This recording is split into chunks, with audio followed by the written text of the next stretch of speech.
I'm Shakira McKnight, serving as the manager of the Mayor's Office of Youth and College Affairs. Welcome to the third episode of the Lead Academy show. You guys just saw an amazing clip from the talented Central High School marching band. And of course, you've seen the clip of the Central High School basketball team. Let's show some love to Central High School. Big Blue. Big Blue. Big Blue. On this episode, our topic of discussion is self-improvement. You've probably guessed this episode will be hosted with Central High School students. And of course, Mayor Baraka will be co-hosting this episode and every episode. Mayor, how does it feel to have Central High School students with you reunited again?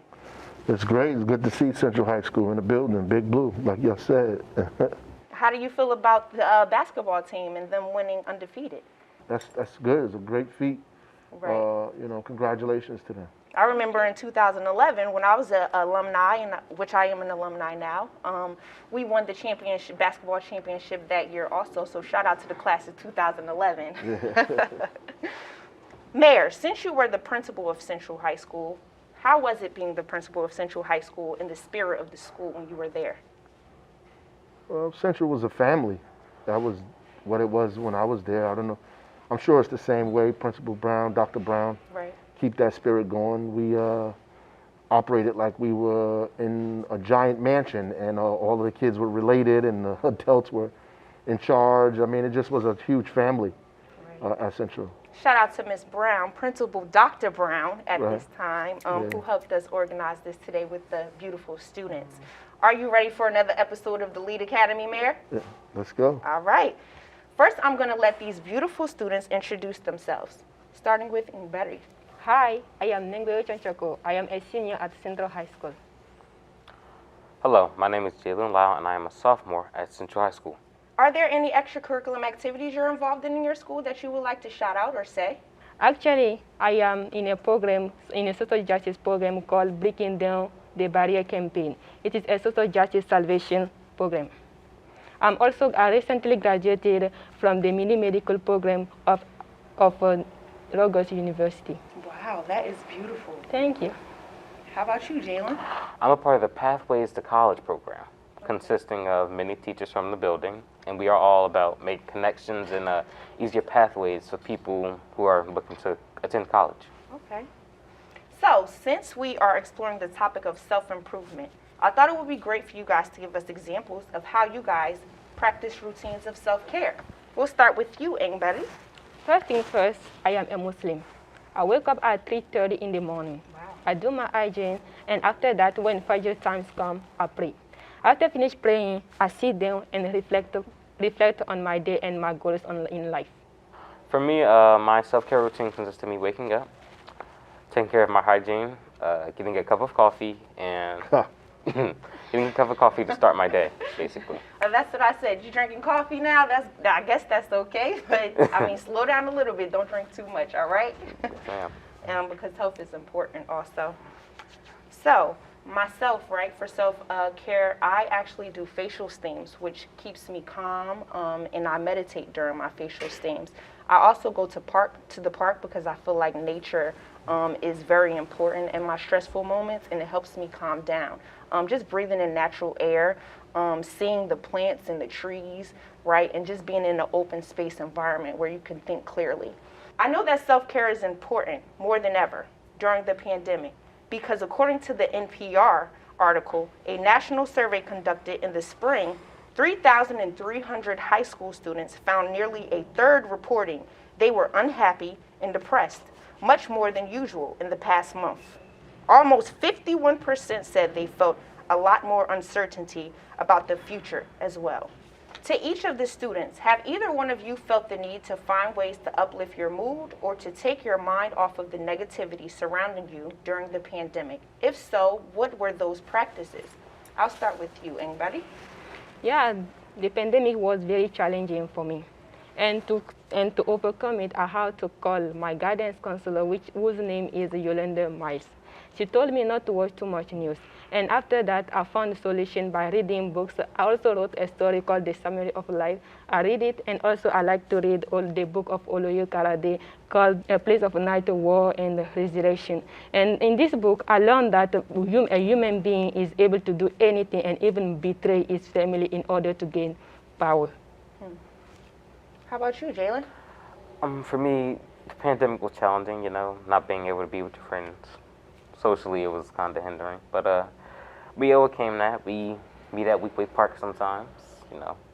I like to be in nature, so that's why I picked Weequahic Park. Right. So just to chime in on what you said, Ingberry, I know that before the pandemic, we would have breakfast and conversation with Mayor Baraka, right? And one of the things we learned in one of his quotes, Mayor, that you said was, reading books is like lifting weights for the brain. So Ingberry, I just want you to let you know that you're on a strong journey and you're headed the right way. Thank you.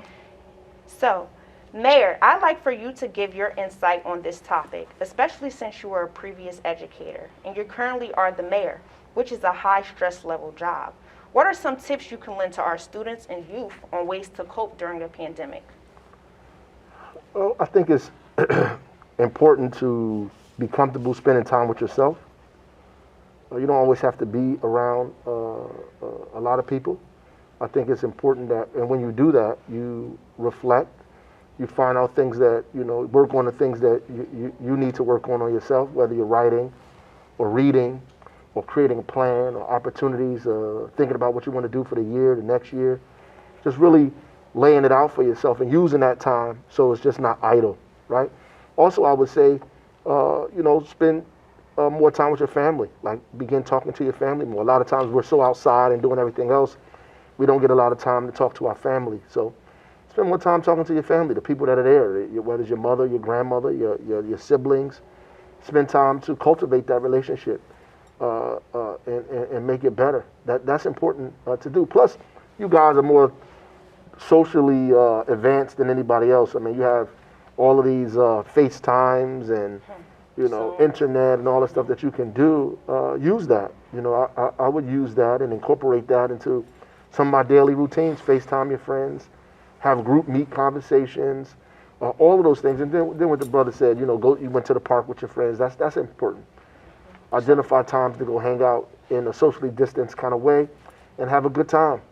You know, even if, you know, seeing each other, being around each other's company is important. Social contact is important.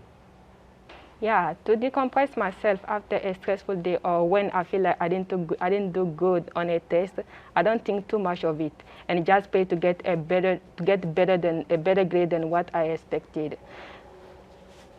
Okay, that's beautiful. Yeah. Also, I like to sit. I like to sit without thinking of anything. And while doing that, I feel like I am in control of everything, and I can do everything, absolutely everything. That's right. How about you, Jalen? For me, really to decompress, I say Psalms 35, which is basically asking God to be my shield in all adversity. I know that's right. God That's is good. the most protector of everything in this universe. So, Mayor, what is something or spiritual practices that you have in order at this time as the mayor, or just you as yourself? Well, I think, you know, what was said is important. I think first you should understand that difficulty is a part of life, right? And failure is a part of victory. They're dialectics, right? You won't know you had a good day if you never experienced a bad one, right? And so it's important to put that in perspective so you don't think the whole world is falling apart, right? And that after difficulty comes ease. And that will, like, at least calm you down to a point that you understand that this is a period, and you'll get past it and you'll get through it. But it's important to you know, lean on whatever it is that you believe in, whether you are praying, meditating, whatever you do. It's important to be introspective and reflect in a higher power. And it's always important to do that, and I try to do that as much as I can, as well as listening to music and writing. That's important for me. That's a spiritual act, you know.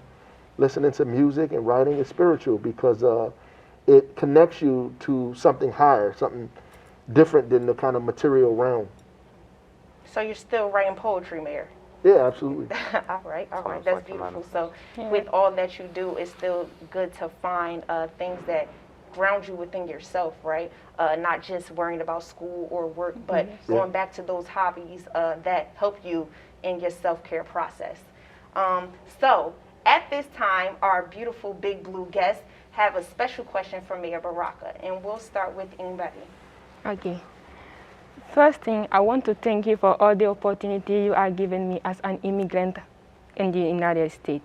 But my question to you is, how have you overcome all these challenges, and how do you bring unity in your environment as a mayor and also in your professional environment? Unity is probably the most difficult thing out of all of the things that people say. What's the hardest thing you have to do? And that's unifying people around one idea, or getting them on a path into one direction. And I think that works over time. You have to have decent collaboration skills. Collaboration is a skill. It's something. It's a 21st century skill. Like it's not just reading, writing, and arithmetic. It's collaboration. I mean, you're going to have to do that more than anything. Collaborating, establishing relationships. Right? Relationships are key. A lot of people don't talk about relationships. They just talk about go to school, learn, get the content. But if you don't have the ability to develop relationships and use those relationships to help leverage the things you want to make happen, you're going to have a very difficult time in whatever it is that you're doing. And so that's what I try to use to bring people together, collaborate, use relationships, as well as have an idea of what it is I want to do or direction I want to go in. So you always have to have the goal, set the goal, and develop the environment so people can walk with you to that goal. That's important, definitely. I know you said another part of the question. Yeah. Challenges you have overcome. Oh, the challenges are every day. I mean, there's never going to be a year, and one of the previous mayors told me that, Mayor Gibson said, there's never going to be a year where you don't have any problems. Every year is going to be difficult. So if you're expecting to have a year that's just easy, you're in the wrong job. This is a high stress, high paced job, and you're gonna have to be at this level consistently. There's no relaxed levels, so you have to figure out how to decompress, get yourself together, so you can get back at it as quickly as possible. So the challenges are coming, and because I know that, it's not. It doesn't throw me off kilter or make me off balance. Being prepared. Yes. How about you, Jalen? Your special question for Mayor Baraka. You're very present in the community. You are. And what is your goal for future generations that come after us, and how are you going to aid them in their academic prowess? Well, I think the goal is to prepare young people to move the city to the next level, right? Move themselves and move the city to the next level. Each generation, this is Frantz Fanon, out of relative obscurity, has a mission. You have to fulfill it or betray it. First, you have to understand what your mission is. You have to get on that track. My job is to help you understand what the mission is and create an environment so it's easier for you to get on that path and make it happen. Whether it's making the universities provide slots for the kids here in our city, helping them prepare them in summer programs and internships and dual enrollment, so that young people believe that going to college is just like going to high school. Yes, That sir. when you leave elementary school, you know you're going to high school. So when you leave high school, you should know that there's college for you. And so creating a college town, a college atmosphere is important, and opportunities for young people to feel like their voice is important. And once people feel that way, I think that they begin to pursue the right path, right? All of the things young people want, we have. We just have to give it to them, right? Yes. They're finding it in other places that are negative, but we have everything they want, and we have to present it to them. So I like to say, give a special thanks to Mayor Baraka for always seeing a space for young people. I was a alumni of Central High School, where he was my principal. I got into a lot of trouble at the school, but I also was a stand-up young woman, and I had many friends that are still following me today. So Central High School is a groundbreaking place where beautiful things are happening. Not just that school, all the schools across the state, the city. But I just want you to know that you are at the heart of where I come from. All right. And environments like the mayor's youth office, right, where young people have a voice. And before the pandemic, we could have breakfast with the mayor, but we can't do that now. So we sit students like you here at this table where you can still voice your concerns and you can ask some questions. So that wraps up the first half of our show. But I'd like to also give a shout out to Ingberry and Jalen.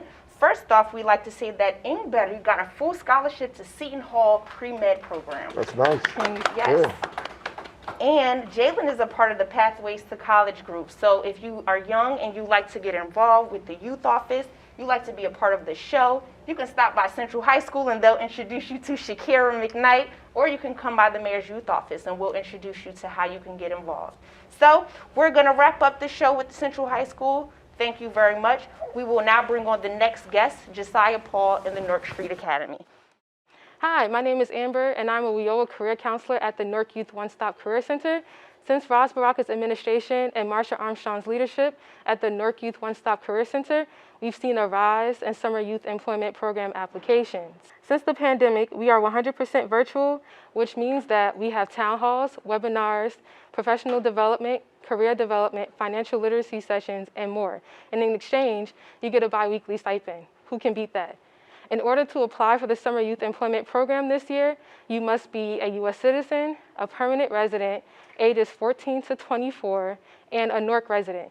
If you are not yet 14, you must be 14 by June 1st, 2021 in order to apply. This year, our application is a little bit different because we have an app called Empower.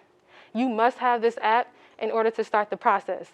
So please go to your web browser and type in empowerme.app/Newark. And once you do so, you will scroll down and click on the link based on the phone. Google Play Store for Android and Apple App Store for iPhone. Once you do so, you're going to click sign up at the bottom. And it's going to ask you for a program key. This part is important. You are going to type in NWK SYEP 21. Again, that's NWK SYEP 21. Once you do that, it's going to ask you to fill out your first name, your last name, email address, phone number, and more. And once you get through to that part, you start the application process. The 2021 application process link is at the top, and then you'll also download your documents on this app as well. If you have any additional questions or concerns about this process, please feel free to contact the office at 973-273-6064 or email us at newarksyep2020@gmail.com. Thank you. Hey, they got me back for the second half. My name is Josiah Paul with Brick City Peace Collective. As always, it's a pleasure. Of course, I want to shout out to the Central students that went first in the beginning half. I just brought my alumni shirt just to show it off. Shout out to Big Blue, as always. Mayor is the co-host, so of course you got the floor. How's everybody doing? I want to introduce our guest. Marcus McLean is here with us. He is working with the Newark Street Academy as one of the youth advisors as well. So, on that line, we're getting ready, all of you young people out there, we're getting ready to start the Summer Youth Employment and Training. You should sign up and be a part of that. Find out how to become a part of that.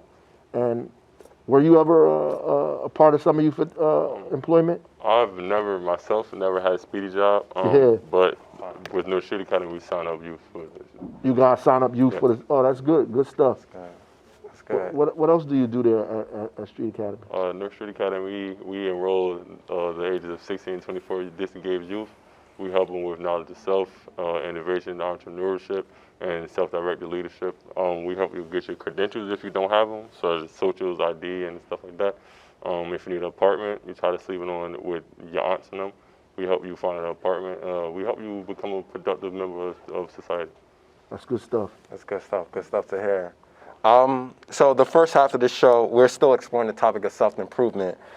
Let's go into the theme of self-improvement. How does self-improvement work with NSA? Well, before my enrollment in NSA, I was in the streets and whatnot. Just like most of our students in the streets, I was selling drugs and that. And the knowledge of self class gave me insight on who I was, the original man, and that changed my mindset. I always treat my people wrong, you know. So with that, I just grew. Now self-improvement.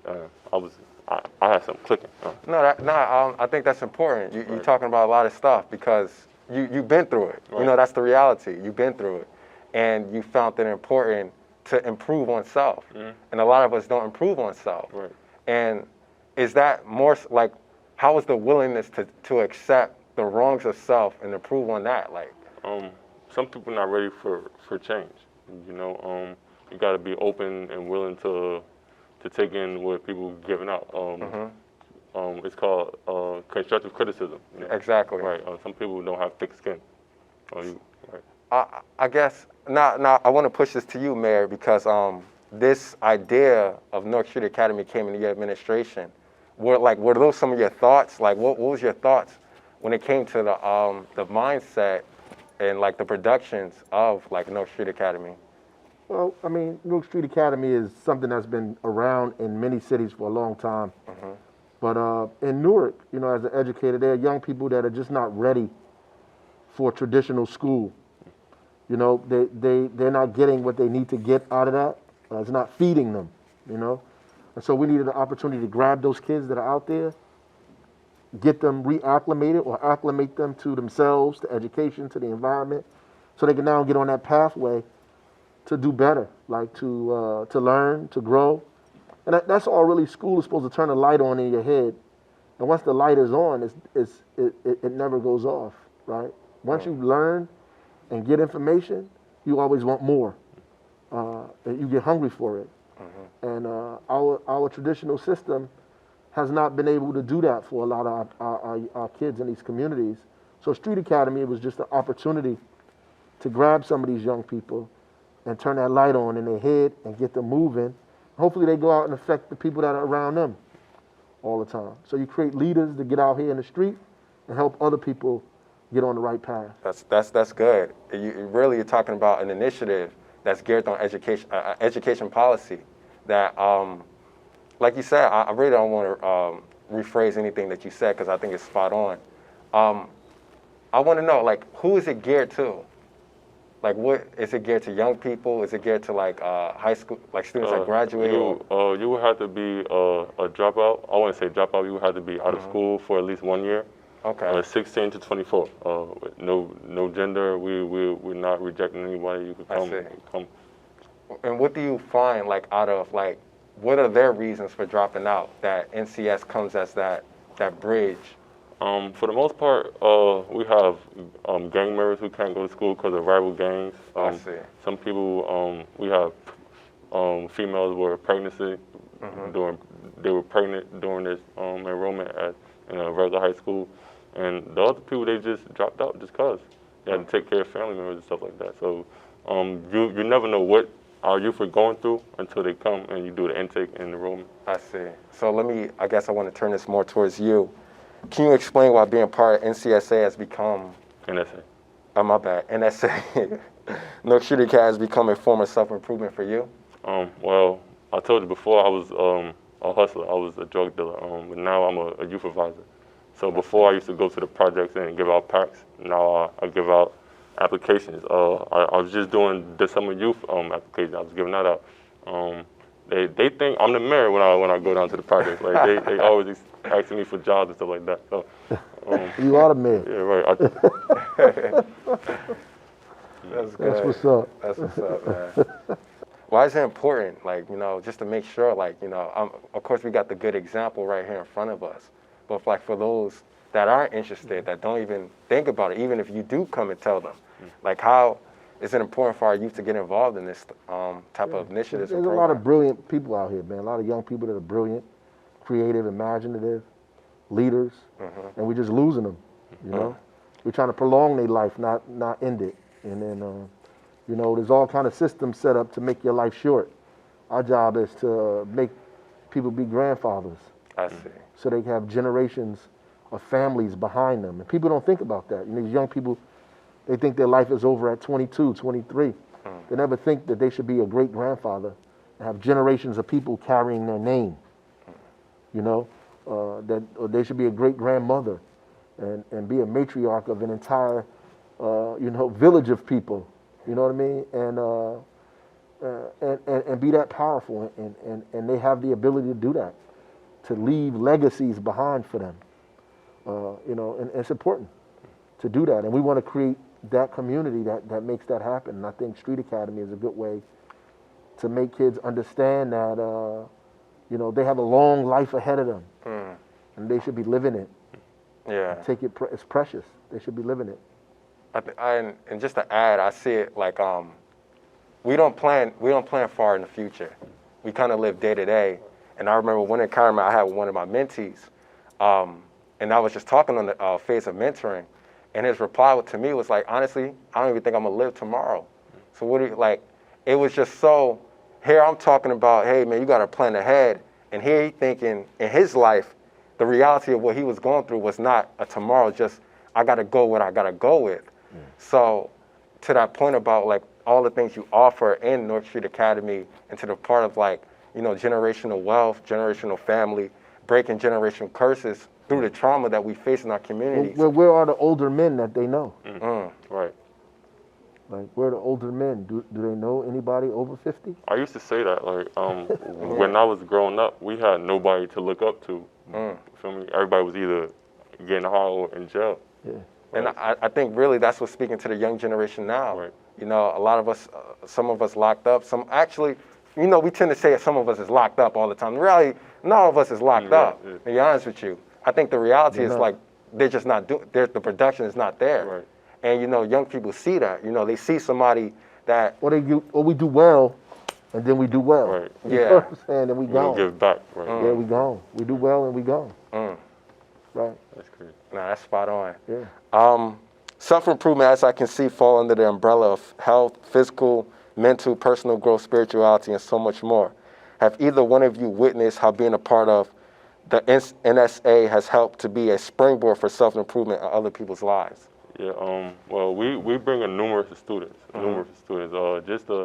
Just to seeing them happy, just to get an ID and stuff like that. Just the little things that they never had. It's just self-improvement. One of the girls just got out of a domestic violence relationship. So she was getting abused for 2 years. She's excited to be out of that. Wow. Like, just I like to see the graduations.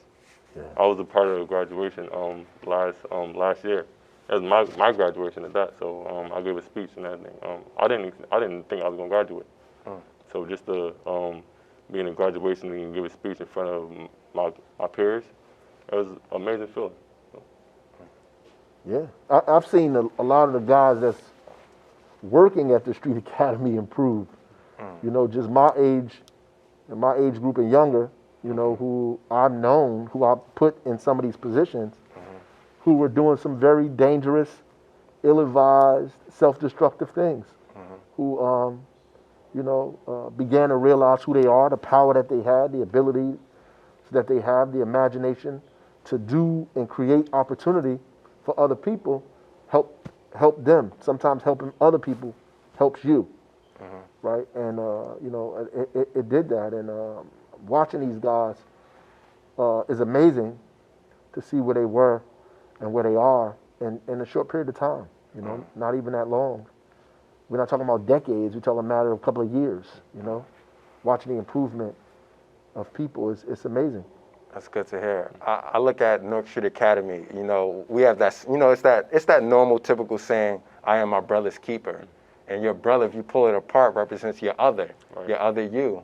So that bridge that we connect through the organization to help improve our brother, you know, our sisters, you know, and it's so important to be a bridge, you know, to help a person get to where you're at. You know, sometimes, you know, that mentality, that, you know, that Negro mentality really is built on envy and jealousy. And if we keep that in the community, then really it's not a community at all. It's just people that's out for themselves. So it's good to hear the work that you guys are doing, and it's good to be an example. We need examples, because trust and believe, me and you gonna be 50 one day. So when we 50, where will we be when we have the next young generation coming up asking us these same questions? So that's good to hear. One last question is, are you guys looking to have more young people on? Yeah, we do open enrollment daily, but our next class starts June 25th. Okay, cool. So we're going to wrap up for the show. Thank you all to the guests today, the students of Central High School. Also thank our second guest, as always, and Mayor, it's a pleasure. Before we leave, Mayor, can you share with everyone one of your favorite self-improvement? I think there's 3 things you should be doing, you know, in terms of self-improvement. Obviously, it's introspection, whether you pray, meditate, whatever. You should take time to do that, maybe 20, 30 minutes a day, just for that. You know, I get up in the morning, you pray. I think physical work is also important to keep your body. I work out, you know, as many times as I can. I need that to really help me release stress. And then the last part of it is, you know, mental development. Like you have to read something every day. Whether it's a newspaper or article, you have to read something. You have to build your mind and get your mind active, right? You have to keep your mind engaged. And those are 3 things that I do. Help me improve myself. Yes, sir. Oh, I'm gonna let you go. Yes, sir. I'm a big sleeper. Like I rest. I'm big on resting the mind and the body. That's important. Right. That's important, yes, sir.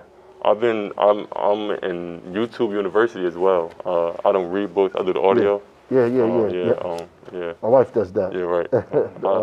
I think that's a big help. And I just enrolled in the gym as well. I see you on Instagram getting your pump on. So that ends the show. We'll wrap up. I thank you again for coming. Mayor, it's a pleasure. And as always, good to see you and doing the work. Thank you.